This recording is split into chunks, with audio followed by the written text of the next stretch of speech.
This is Gary at Gary's Resolve.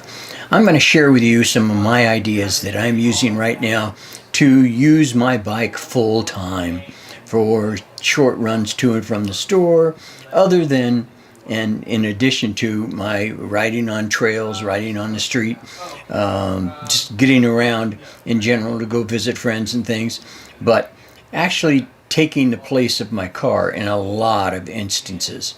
And some of the advantages of that. I think you'll find it interesting.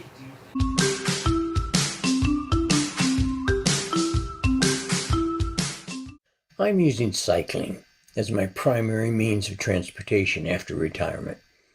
This is Gary's Resolve. If you've recently ditched your 9 to 5 for a slower, quieter life, you might look for ways to both save money and keep active. Have you thought about leaving the car at home and swapping 4 wheels for 2? Is it even possible to use a bicycle as your go-to means of transportation? Hi, I'm Gary. Welcome to my channel. Subscribe now and you'll never miss another one of my videos. So let's get back to it. If you're retired like me, you probably found a lot of new time on your hands. Some of us pick up old hobbies like gardening, cooking, or card games. Some of us become perpetual babysitters, and others just become extra familiar with the couch. For me, I dusted off the old road bike and took up cycling again. Before long, I noticed that my speed, strength, and stamina were all improving. I'm 77 years old and still overtaking guys 1/3 my age.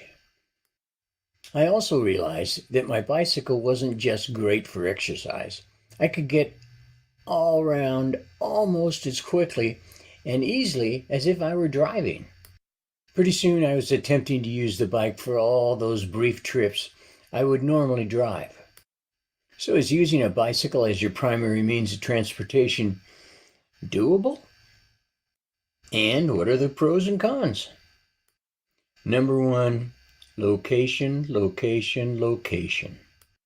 Where you live and the conditions outside are going to matter if you're weighing up becoming a full-time cyclist. If your house sits perched on the top of a hill, pedaling up and down each day is going to get really tough really fast. And the weather can also play a role. There's a reason there's no such thing as snow cycling at the Winter Olympics. You might need to load up with waterproofing and insulated clothing in frigid temperatures. You also have to keep in mind how far your errands are from your house. While you may not have the stamina to pedal 5 miles uphill just to visit the post office, there are options available for people who have to cover long distances. Pedal assist e-bikes have come a long way, and many have 100-mile ranges on a single charge. I've gone that direction, and it's really increased how often I can use my bike without killing my body. Check your local road laws, as some states require registration, licensing for e-bikes over a particular amperage, but that's becoming fairly rare. Once you arrive at your destination, there's something else you're going to have to consider. Where to park? Bicycles are often an afterthought for places when designing their car parks. Bike racks are often few and far between. Fortunately, many cities have public bike racks in central parts of town, so knowing where they are early can save you a lot of time. Invest in a good quality bike rack or chain that can't be cut or easily removed. Also, if you're taking your bike down to the supermarket for a loaf of bread and a bottle of milk, you're also going to have a way to carry those items back with you safely and securely. Does your bike have a parcel tray basket, storage compartments that can easily carry everything you need. Number 2, money, money, money. Saving a dime is never a bad thing, especially when the average car in the United States costs owners $7,574 per year in oil, gas, maintenance, licenses, and insurance. On the flip side, bikes are powered only by you, and you can perform at home the little maintenance it does take with minimal costs. I'm not saying sell the car for a new bike. It's always great to have it for emergencies, but using the bike for the majority of your trips will save you a lot of money in the long run. Number 3, safety first. Safety has to be one of the more serious concerns when it comes to cycling on the road. Cars have airbags, cage engineering, collapsible elements to protect you when you have an accident. On a bicycle, there's only a helmet and whatever you're wearing between you and the asphalt. Just make sure you're a confident cyclist in all conditions that you're riding in. If you've ever seen professional cyclists, you know there's no such thing as fashion sense. So don't worry about how you look. And if you need elbow and knee pads for safety, all the better. Number 4, health matters.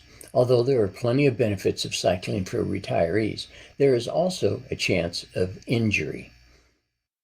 First of all, cycling can affect your posture as you lean over the bike. Overuse injuries can also occur, especially in the knees and hips. However, cycling is a non-weight bearing, so it is good if you have arthritis, but if you want to strengthen your bones, there are other activities that are more appropriate. Being outside means fresh air, sunlight, both of which are great for your health. The sun helps your body create vitamin D, which is involved in promoting stress relief, improving the function of your immune system, and strengthening your bones and muscles. Cycling also helps flush bacteria out from the lungs and airways, reducing the chances of catching the flu or a cold. You can also improve balance and reduce the risk of falling by cycling regularly. There has also been research done on connection between Alzheimer's disease and exercise. According to these studies, people who exercise regularly, especially those above the age of 50, can delay and even prevent Alzheimer's and dementia. That's about all the time we have in today's video. Using cycling as my primary means of transportation after retirement. My name's Gary, and I've decided cycling full-time is worth it for me. If you feel the same way or have discovered any more benefits that work for you, please let me know in the comments below. If you enjoy this video, please click the like button. And if you want more videos just like this, hit the subscribe and notification button below and you will never miss out. This has been Gary's Resolve. I'll see you next time. I would appreciate any comments or suggestions you have about this topic. Or if you don't mind, hit the subscribe button and the bell so that you'll be reminded the next time I put up a video.